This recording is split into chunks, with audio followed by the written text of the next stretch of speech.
Umbholofidi umbambo lo eSwatini ubona ngani mangabe ungaphansi kwesiqalekiso. Khona tintfo letitawukhuluma letitawukhombisa ukuthi vele wena ungaphansi kwesiqalekiso. Kukhona i-curse le-generational lekudingakala ukuthi uyishintshe ukuze impilo yakho ishintshe. I'm going to unpack secret how to change altars.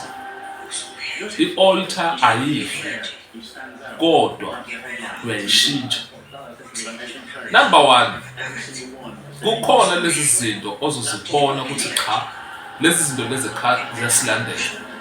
Mangabe angekho onqobe into yokuqala maybe ukuqeda isikole ekhaya